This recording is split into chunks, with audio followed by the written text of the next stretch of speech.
आइए रुकते कायला है। आइए 1 2 3 4 दादा घरे ना नहीं चिल्लाना है, आराम से। दादा घरे डर गाइए, जो गाना है वो गाइए। क्या है दादा घरे? दादा घरे रही है के बहिनी, पापा घर छौ पर आए। दादा घरे रही गे बहिनी, गाइएगा 1 2 3 4 दादा घरे रही है गे बहिनी, पापा घरे छौ पर आए। दादा घरे रही है गे बहिनी, पापा घरे छौ पर आए।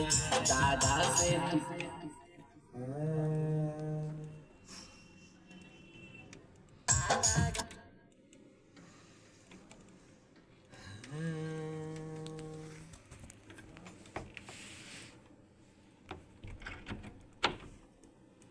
दादा घरे रही है गे बहिनी।